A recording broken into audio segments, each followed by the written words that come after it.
It is good to be home, and I don't know about you, but I'm feeling fired up.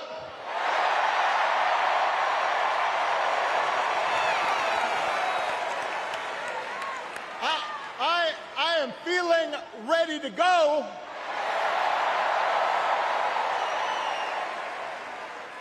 Even if I am the only person stupid enough to speak after Michelle Obama.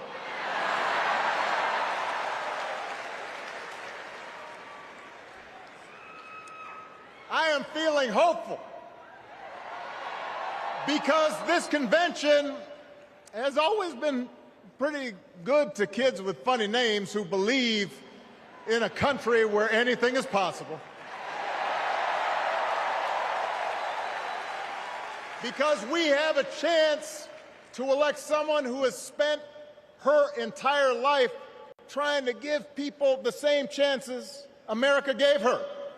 Someone who sees you and hears you and will get up every single day and fight for you. The next president of the United States of America, Kamala Harris.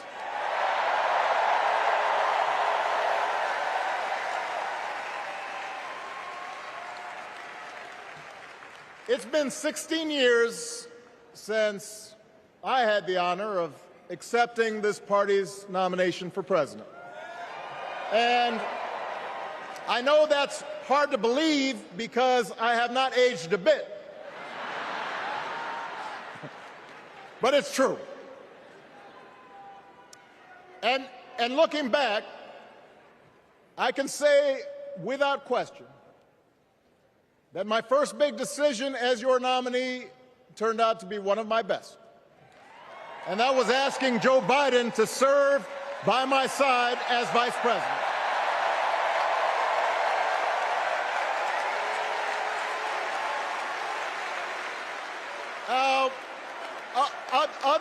Other than some common Irish blood,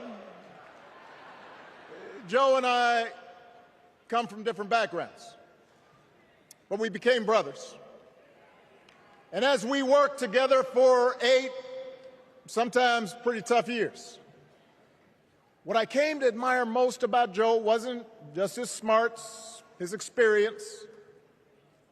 It was his empathy and his decency and his hard-earned resilience, his unshakable belief that everyone in this country deserves a fair shot.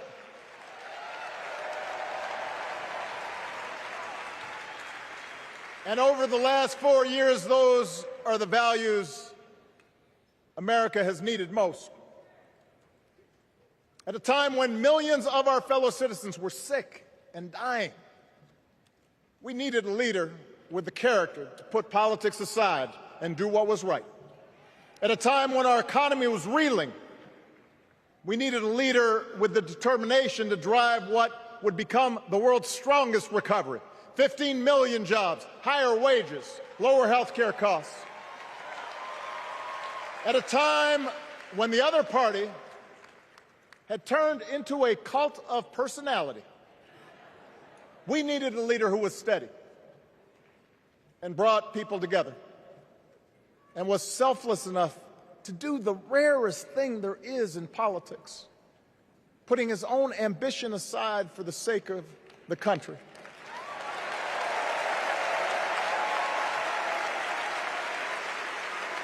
History will remember Joe Biden as an outstanding president who defended democracy at a moment of great danger. And I am proud to call him my president, but I am even prouder to call him my friend.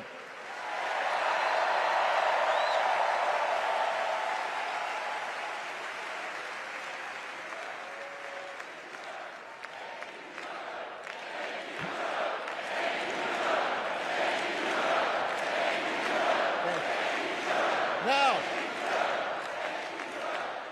the torch has been passed. Now it is up to all of us to fight for the America we believe in. And make no mistake, it will be a fight. for all the incredible energy we've been able to generate over the last few weeks, for all the rallies and the memes. This will still be a tight race in a closely divided country. A country where too many Americans are still struggling. Where a lot of Americans don't believe government can help. And as we gather here tonight, the people who will decide this election are asking a very simple question. Who will fight for me? Who's thinking about my future, about my children's future, about our future together? One thing is for certain, Donald Trump is not losing sleep over that question.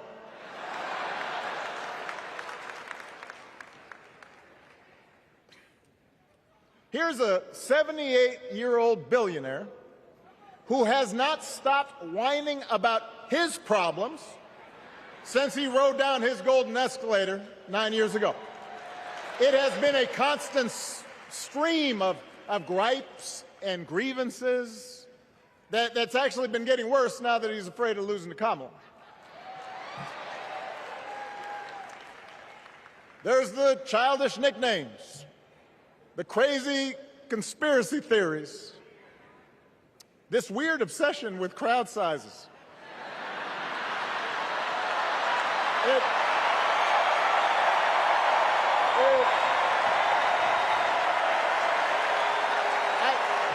It just goes on and on and on.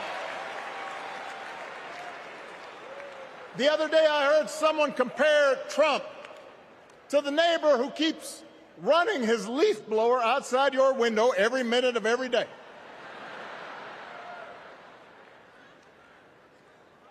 Now, from a neighbor, that's exhausting. From a president, it's just dangerous. The truth is, Donald Trump sees power as nothing more than it means to his ends. He wants the middle class to pay the price for another huge tax cut that would mostly help him and his rich friends. He killed a bipartisan immigration deal written in part by one of the most conservative Republicans in Congress that would have helped secure our southern border because he thought trying to actually solve the problem would hurt his campaign. He doesn't. Do not boo. Vote.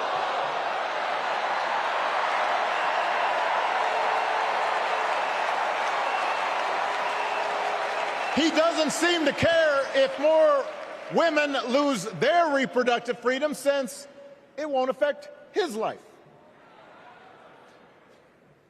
And most of all, Donald Trump wants us to think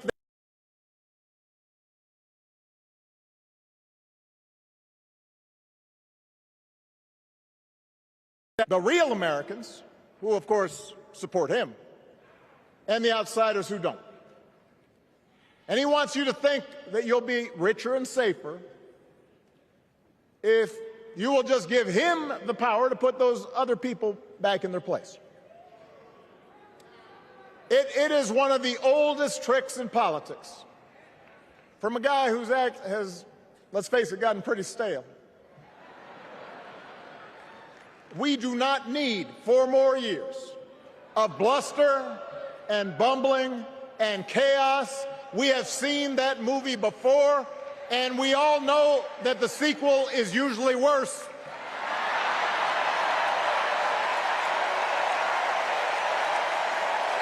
America's ready for a new chapter. America's ready for a better story. We are ready for a President Kamala Harris.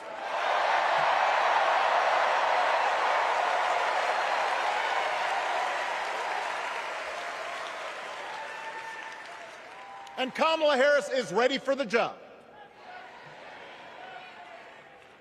This is a person who has spent her life fighting on behalf of people who need a voice and a champion. As you heard from Michelle, Kamala was not born into privilege. She had to work for what she's got. And she actually cares about what other people are going through. She's not the neighbor running the leaf blower. She's the neighbor rushing over to help when you need a hand. As a prosecutor, Kamala stood up for children who had been victims of sexual abuse. As an attorney general of the most populous state in the country, she fought big banks and for-profit colleges, securing billions of dollars for the people they had scammed.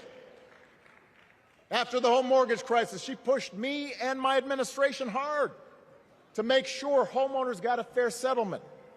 Didn't matter that I was a Democrat. Didn't matter that she had knocked on doors for my campaign in Iowa. She was going to fight to get as much relief as possible for the families who deserved it.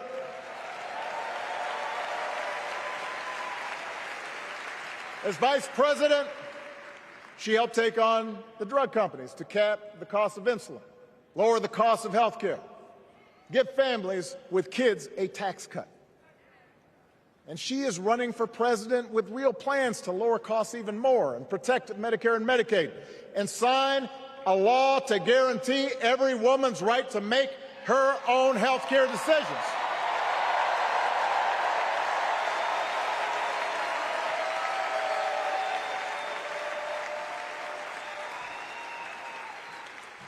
In other words, Kamala Harris won't be focused on her problems. She'll be focused on yours. As president, she won't just cater to her own supporters and punish those who refuse to kiss the ring or bend the knee. She'll work on behalf of every American. That's who Kamala is. And in the White House, she will have an outstanding partner in Governor Tim Walz.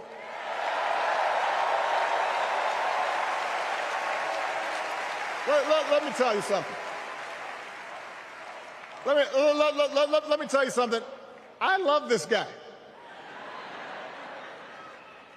Tim is the kind of person who should be in politics. Born in a small town, served his country, taught kids, coached football, took care of his neighbors. He knows who he is, and he knows what's important. You can tell those flannel shirts he wears don't come from some political consultant. They come from his closet, and they have been through some stuff.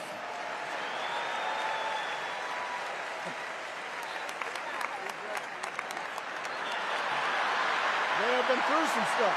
That's right.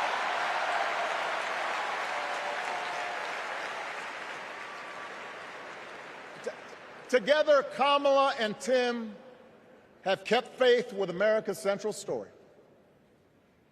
A story that says we are all created equal. All of us endowed with certain inalienable rights, that everyone deserves a chance, that even when we don't agree with each other, we can find a way to live with each other. That's Kamala's vision. That's Tim's vision. That's the Democratic Party's vision. And our job over the next 11 weeks is to convince as many people as possible to vote for that vision. Now, it won't be easy. The other side knows it's easier to play on people's fears and cynicism, always has been.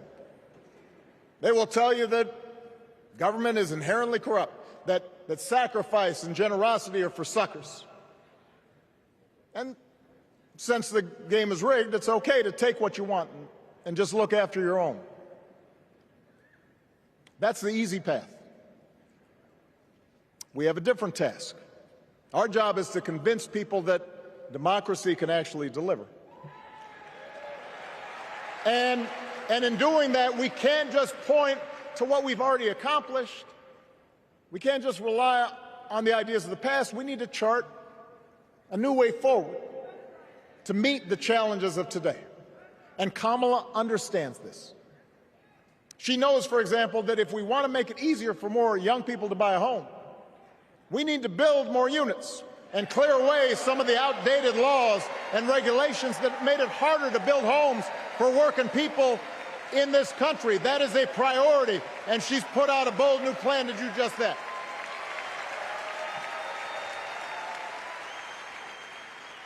On health care, we should all be proud of the enormous progress that we've made through the Affordable Care Act,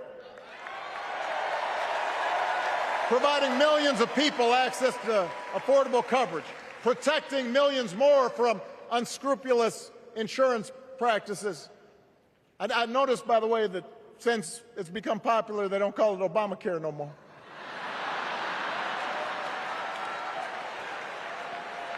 But Kamala knows we can't stop there, which is why she'll keep working to limit out-of-pocket costs. Kamala knows that if we want to help people get ahead, we need to put a college degree within reach of more Americans. But she also knows college shouldn't be the only ticket to the middle class. We need to follow the lead of governors like Tim Walz, who said, if you've got the skills and the drive, you shouldn't need a degree to work for state government. And in this new economy, we need a president who actually cares about the millions of people all across this country who wake up every single day to do the essential, often thankless work, to care for our sick, to clean our streets, to deliver our packages. We need a president who will stand up for their right to bargain for better wages and working conditions. And Kamala will be that president.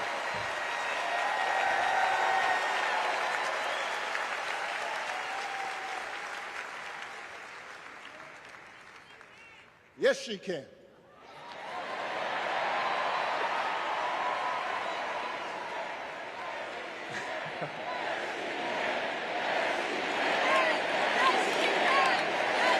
Yes, she can. A Harris-Walz administration can help us move past some of the tired old debates that keep stifling progress. Because at their core, Kamala and Tim understand that when everybody gets a fair shot, we are all better off. They understand that when every child gets a good education, the whole economy gets stronger. When women are paid the same as men for doing the same job, all families benefit.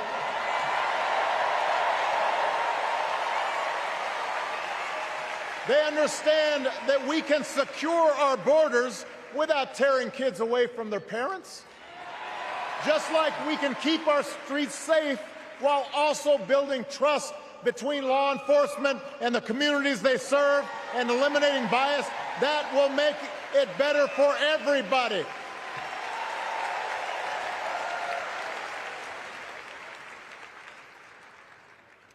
Donald Trump and his well-heeled donors, they don't see the world that way. For them, one group's gains is necessarily another group's loss. For them, freedom means that the powerful can do pretty much what they please, whether it's fire workers trying to organize a union or put poison in our rivers or avoid paying taxes like everybody else has to do.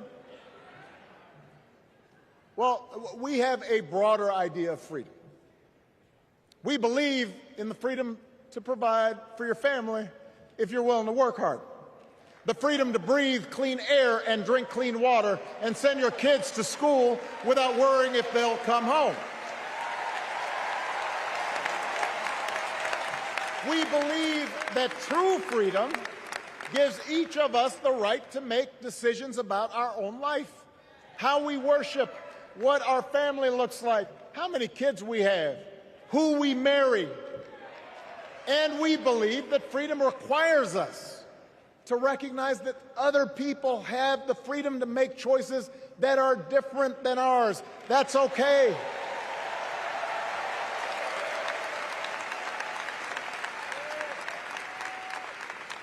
That's the America Kamala Harris and Tim Walz believe in.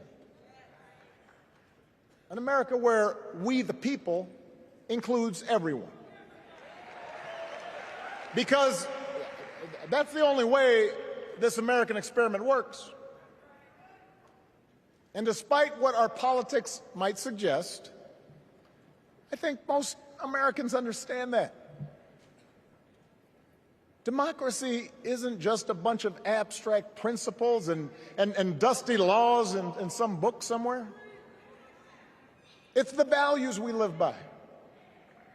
It's the way we treat each other, including those who don't look like us, or pray like us, or see the world exactly like we do.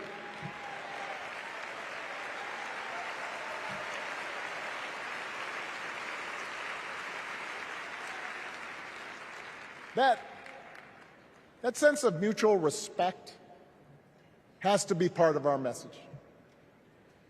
Our politics have become so polarized these days that all of us across the political spectrum seem so quick to assume the worst in others, unless they agree with us on every single issue. We start thinking that the only way to win is to scold and shame and out-yell the other side. And after a while, regular folks just tune out, or they don't bother to vote. Now, that approach may work for the politicians who just want attention and thrive on division, but it won't work for us to make progress on the things we care about, the things that really affect people's lives. We need to remember that we've all got our blind spots and contradictions and prejudices, and that if we want to win over those who aren't yet ready to support our candidates, we need to listen to their concerns and maybe learn something in the process. After all, if a parent or grandparent occasionally says something that makes us cringe, we don't automatically assume they're bad people. We recognize that the world is moving fast, that they need time and maybe a little encouragement to catch up. Our fellow citizens deserve the same grace we hope they'll extend to us.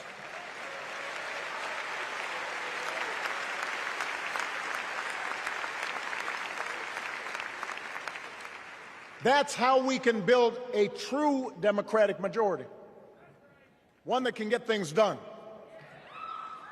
And by the way, that does not just matter to the people in this country. The rest of the world is watching to see if we can actually pull this off.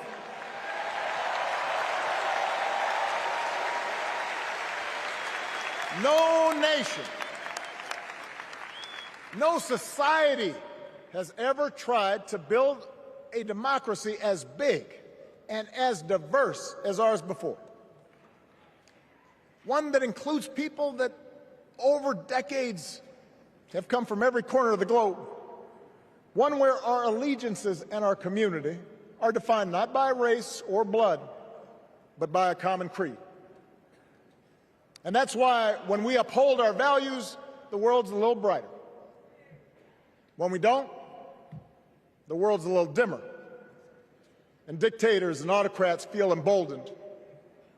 And over time, we become less safe. We shouldn't be the world's policemen, and we can't eradicate every cruelty and injustice in the world. But America can be and must be a force for good, discouraging conflict, fighting disease, promoting human rights, protecting the planet from climate change, defending freedom, brokering peace. That's what Kamala Harris believes, and so do most Americans.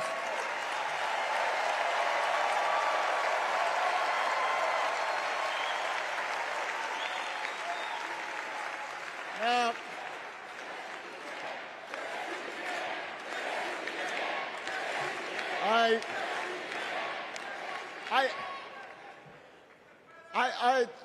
I know these ideas can feel pretty naive right now. We live in a time of such confusion and rancor, with a culture that puts a premium on things that don't last. Money, fame, status, likes. We chase the approval of strangers on our phones. We build all manner of walls and fences around ourselves, and then we wonder why we feel so alone. We don't trust each other as much because we don't take the time to know each other. And in that space between us, politicians and algorithms teach us to caricature each other and troll each other and fear each other. But here's the good news, Chicago. All across America, in big cities and small towns, away from all the noise, the ties that bind us together are still there. We still coach Little League and look out for our elderly neighbors. We still feed the hungry in churches and mosques and synagogues and temples. We share the same pride when our Olympic athletes compete for the gold. Because the vast majority of us do not want to live in a country that's bitter and divided. We want something better. We want to be better. And the joy and the excitement that we're seeing around this campaign tells us we're not alone. You know, I've spent a lot of time thinking about these past few months because, as Michelle mentioned, this summer we lost her mom, Ms. Marion Robinson. And I don't know that anybody has ever loved their mother-in-law any more than I love mine. Mostly it's because she was funny and wise and the least pretentious person I knew. That, and she always defended me with Michelle when I messed up. I'd hide behind her.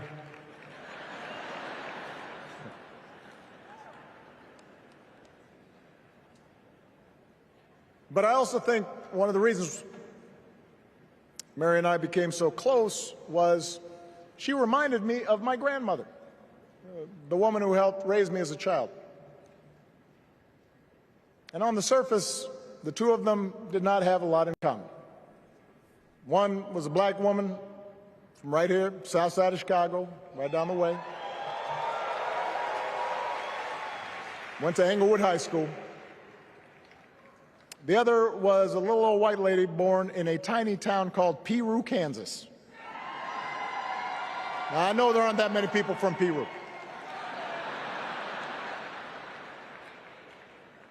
And yet they shared a basic outlook on life. They were strong, smart, resourceful women, full of common sense, who, regardless of the barriers they encountered, and women growing up in the 40s and 50s and 60s, they encountered barriers. They still went about their business without fuss or complaint and provided an unshakable foundation of love for their children and their grandchildren. In that sense, they both represented an entire generation of working people who, through war and depression, discrimination and limited opportunity, helped build this country. A lot of them toiled every day at jobs that were often too small for them and didn't pay a lot. They willingly went without just to keep a roof over their families' heads, just to give their children something better. But they knew what was true. They knew what mattered. Things like honesty and integrity, kindness and hard work. They weren't impressed with braggarts or bullies. They didn't think putting other people down lifted you up or made you strong. They didn't spend a lot of time obsessing about what they didn't have. Instead, they appreciated what they did. They found pleasure in simple things: a card game with friends, a good meal, and laughter around the kitchen table, helping others, and most of all, seeing their children do things and go places that they would have never imagined for themselves.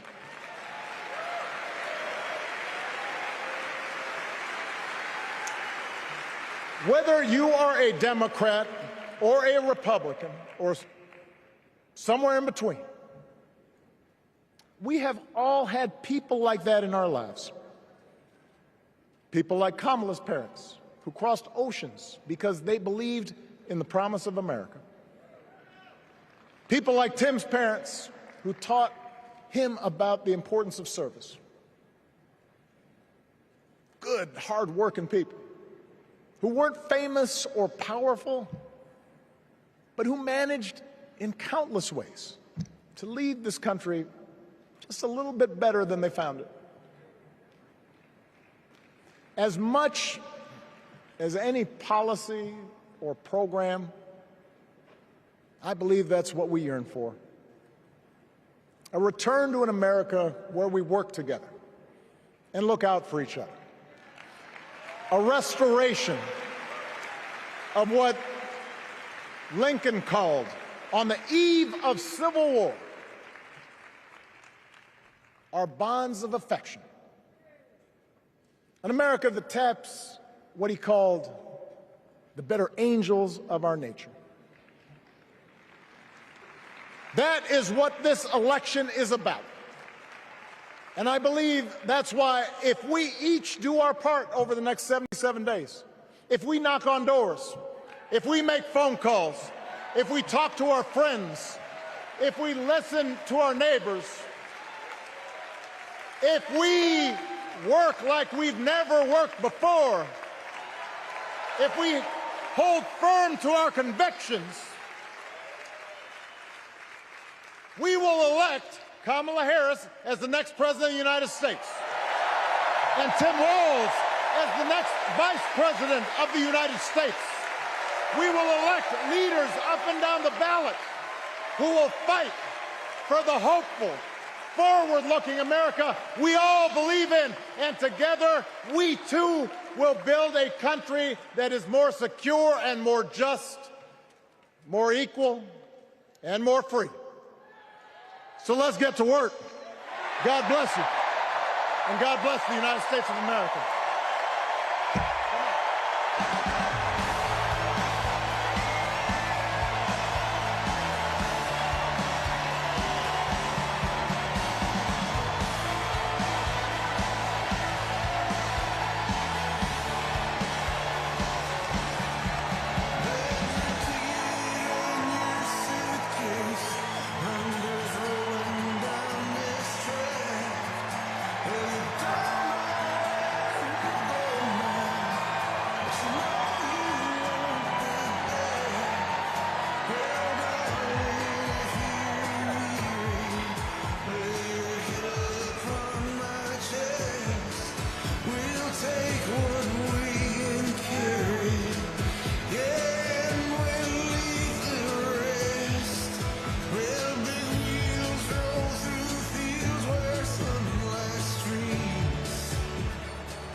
Please stand if you are able for this evening's benediction, offered by Bishop Samuel L. Green Sr. and His Eminence Archbishop Alpidophoros of the Greek Orthodox Archdiocese of America.